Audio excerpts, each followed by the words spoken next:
एक बार की बात है। सुरजूपुर गांव में एक गरीब ब्राह्मणी बूढ़ी रहती थी।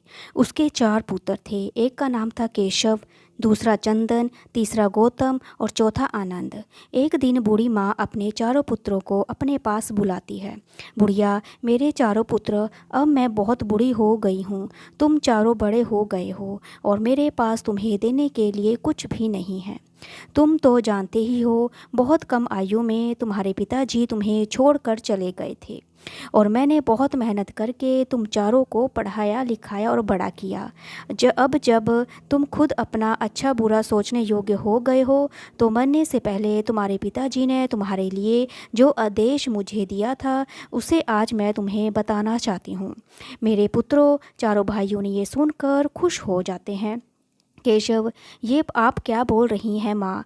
आखिर कैसा आदेश दिया था पिताजी ने तुम्हें, बताओ हमें। चंदन, हाँ माँ बताओ, तुम किस आदेश की बात कर रहे हो?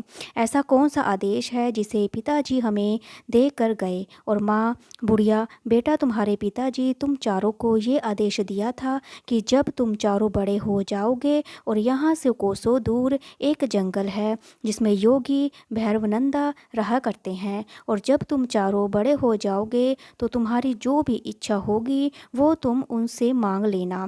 भैरवनंदा बहुत बड़े ज्ञानी महात्मा हैं। वो तुम्हारी इच्छा की पूर्ति का मार्ग अवश्य बताएंगे।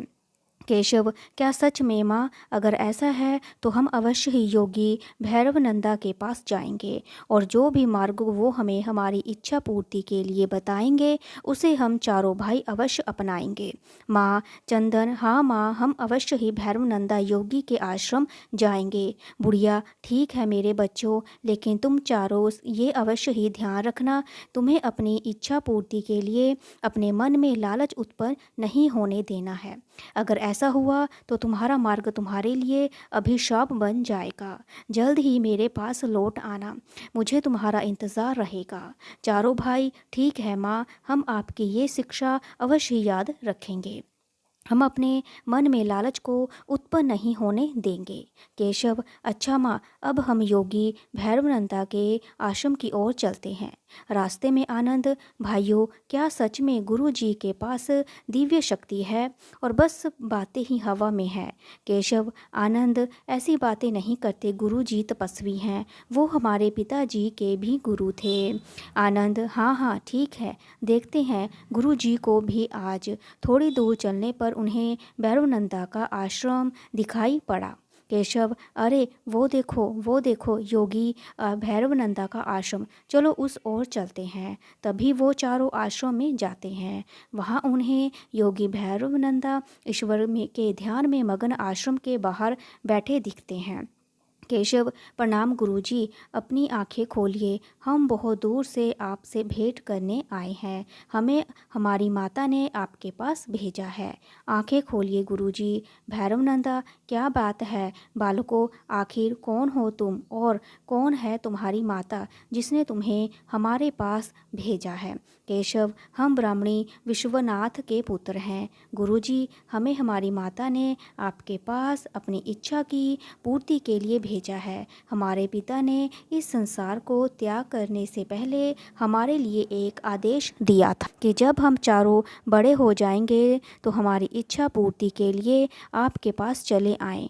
भैरवनंदा, अच्छा तो तुम विश्वासनाथ के पुत्र हो। अब मैं सब समझ गया। तुम्हारे पिता मेरे बहुत अच्छे प्रिय शिष्य थे। एक दिन उन्होंने मुझसे एक वरदान मांगा था, भविष्य में जब मेरे चारों पुत्र तुम्हारे पास आएंगे, जो भी उनकी इच्छा होगी वो मैं अवश्य ही पूरी करूँगा। बताओ विश्वनाथ के पुत्रों, तुम्हारी क्या इच्छा है? मैं अवश्य ही तुम्हारी इच्छा पूर्ति में सहायता करूँगा। केशव, गुरुजी, वैसे तो हमारी कुछ महत्वपूर्ण इच्छा नहीं है, लेकिन हम चाहते हैं कि जो भी आप हमें अपने आशीर्वाद में देंगे उसे हम अपनी इच्छा और अपना उपहार समझ लेंगे। नंदा योगी ये बात सुनकर बहुत खुश हो जाता है। भैरवनंदा, हे विश्वनाथ पुत्रों, बहुत ही उत्तम विचार और तुम्हारे। तुम भी अपने पिता की तरह ज्ञानी और बुद्धिमान हो। मैं तुमसे बहुत खुश हुआ। तुम यहीं रुको, मैं अभी आता हूँ पुत्रों। आनंद मन में, अरे ये क्या बोल दिया भैया ने। ये भैरव भैया योगी तो हमें बहुत कुछ दे सकता था, लेकिन लगता है भैया की बुद्धि पर तो पत्थर ही पड़ गया है। अब ना जाने ये योगी हमें क्या ही उपहार में देगा। जो देगा वो हमारे काम का होगा या नहीं होगा, भगवान जाने। आनंद अंदर ही अंदर सोच रहा था। वो बहुत ही लालची लड़का था। मुझे मौका मिलता तो मैं इतना धन दौलत मांगता कि 7 पुष्ट तो आराम से खाती। हाँ। जिसके बाद भैरवनंदा अपने आश्रम की कुटिया में जाता है और 4 जमीन खोदने वाली कुदार लेकर आता है और चारों को एक एक कुदाल दे देता है। ये देखकर चारों हैरान हो जाते हैं। केशव, गुरुजी, इस कंदाल का भला हम क्या करेंगे? क्या ये हमारे किसी कार्य में उपयोग में लाई जा सकती है? गुरुजी। आनंद, हाँ गुरुजी, भला ये कुदाल हमारे किस काम की? इस कुदाल का भला हम क्या करेंगे? वैरवनंदा, ये कुंदाल ही मेरा तुम्हारे लिए उपहार है पुत्रों। इसके द्वारा ही तुम्हें मेरे द्वारा दिए गए उपहार प्राप्त होंगे। तुम आगे जंगल में जाकर किसी भी स्थान में इस कुंदाल को किसी भी ज़मीन पर चलाओगे, वही तुम्हें तुम्हारा उपहार मिल जाएगा। लेकिन पुत्रों, ये ध्यान रखना, बात ज़्यादा अधिक उपहार की अपेक्षा मत करना, वरना तुम्हारा सर्वनाश हो जाएगा।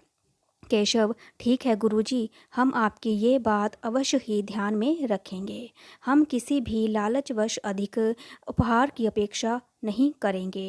केशव बहुत ही ज़्यादा समझदार होता है। जिसके बाद वो चारों अपनी कुंदाल लेकर जंगल की ओर निकल पड़ते हैं। केशव, मुझे लगता है हमें इस कुंदाल से यहीं खोदना शुरू कर देना चाहिए।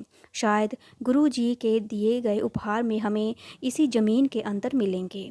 गौतम, हाँ भैया, आप बिल्कुल सत्य कह रहे हैं। हमें यहीं गुरुजी की कंदाल की खुदाई शुरू कर देनी चाहिए। मेरा मन तो अंदर ही अंदर प्रसन्न हुए जा रहा है उपहार पाने के लिए। चलो चलो जल्दी करो। तभी वो चारों अपनी अपनी कुंदाल से ज़मीन को खोदना शुरू कर देते हैं। जब केशव कुंदाल से ज़मीन खोदता है तो उसे अचानक से बहुत सारे तांबे और कुछ सुंदर बर्तन दिखाई पड़ते हैं। केशव, अरे वाह वाह, ये तो बहुत ही सुंदर तांबे के बर्तन हैं। इन्हें मैं माँ को जाकर दूंगा। बेचारी मिट्टी के बर्तन में खाना बनाती है, जो कि अब पूरी तरह से टूट चुके हैं। मुझे मेरा उपहार मिल गया भाइयों। देखो चंदन, हाँ भैया केशव, ये तांबे के बर्तन तो बहुत ही सुंदर और चमकदार है। वाह वाह वाह, बहुत सुंदर। वाकई तुम्हारा उपहार तो बहुत ज़्यादा सुंदर है। आनंद, अरे भला ये भी कोई उपहार हुआ? ये मामूली से तांबे के बर्तन।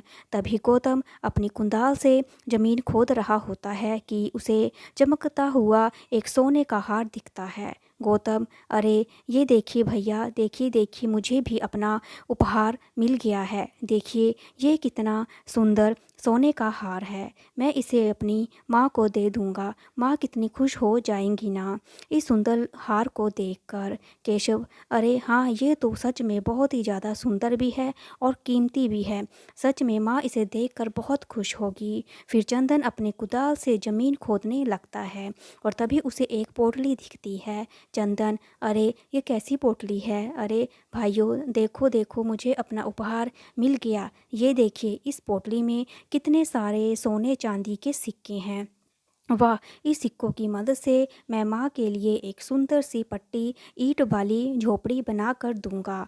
और हाँ, जिससे बरसात में पानी भी नहीं टपकेगा। मुझे मेरा उपहार मिल गया। भगवान तेरा शुक्रिया।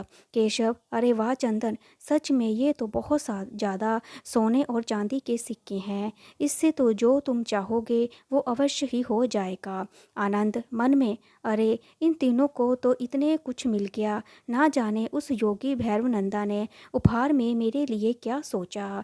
और आनंद थोड़ा लालची भी था। काफ़ी देर से कुदाल से ये ज़मीन खोद रहा हूँ, अभी तक तो कुछ भी हाथ नहीं लगा मेरे। तभी कुदाल जलाते हुए ज़मीन के अंदर से बहुत तेज़ रोशनी आती दिखती है। वो देखता है कि बहुत सारे हीरे चमक रहे हैं। ये देखकर वो हैरान रह जाता है। आनंद, अरे भाइयों, ये देखो, मुझे भी मेरा उपहार मिल गया। देखो देखो, ये हीरे कितने चमत्कार हैं। केशव, अरे वाह आनंद, सच में तुम्हारा उपहार तो हम तीनों से भी ज़्यादा अनमोल और उत्तम है और बहुत ज़्यादा कीमती भी है। हाँ, माँ ये सब उपहार देखकर बहुत खुश हो जाएगी। हाँ, अच्छा चलो अब हम घर चलना चाहिए। केशव कह रहा है। आनंद, अरे नहीं नहीं भैया, मुझे अपनी इस कुदाल से ज़मीन खोदनी और है। क्या पता इस हीरे से भी अधिक अनमोल वस्तु मुझे मिल जाए। नहीं नहीं, इन हीरों से मेरा क्या होगा, ये तो बहुत ही कम है। आप लोग जाइए, मैं और अधिक अनमोल वस्तु लेकर घर आ जाऊंगा। हाँ, आनंद की बात सुनकर तीनों भाई बहुत ही ज़्यादा हैरान हो जाते हैं। केशव, अरे आनंद, ये तुम क्या बोल रहे हो, ये बिल्कुल भी उत्तम नहीं है। याद नहीं गुरुजी ने क्या कहा था, हमें जो भी उपहार मिला उसे ही हमें संतुष्ट होना चाहिए, अधिक की चाह नहीं करनी चाहिए। अगर हमसे कोई भी ऐसा करेगा तो परिणाम अच्छा नहीं होगा। चंदन, हाँ आनंद भैया सत्य ही बोल रहे हैं। चलो हम अब घर की ओर लौट जाना चाहिए, माँ हमारा इंतज़ार कर रही होगी। आनंद, नहीं भैया, मैं बस इन हीरों को लेकर माँ के पास नहीं जाऊँगा। मुझे और अधिक और अनमोल उपहार की तलाश है। मुझे विश्वास है वो मुझे इस ज़मीन के अंदर मिलेगा। इतने कम धन से मेरा कुछ नहीं होने वाला।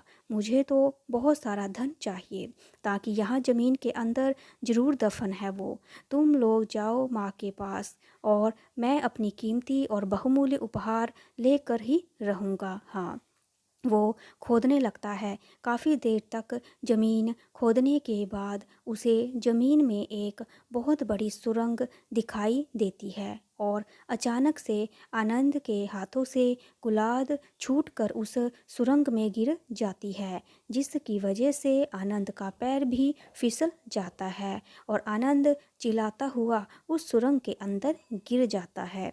आनंद चिल्लाते हुए, अरे बाबा बचाओ मुझे, भैया बचाओ, ये क्या हो गया मेरा अनमोल उपहार, बचाओ बचाओ। और तभी ये दृश्य देखकर उनके तीनों भाई हैरान हो जाते हैं। केशव, ये तुमने क्या किया आनंद, अपने लालच के कारण तुम अपनी ही बनाई सुरंग में गिर गए। इसलिए ही वैरोनंदा गुरुजी ने ये कहा था कि तुम्हारा लालच ही तुम्हारे सर्वनाश की ओर लेके जाएगा। अगर आपको मेरी ये कहानी अच्छी लगी तो लाइक करें, शेयर करें, सब्सक्राइब करें और देखने और सुनने के लिए थैंक यू सो मच।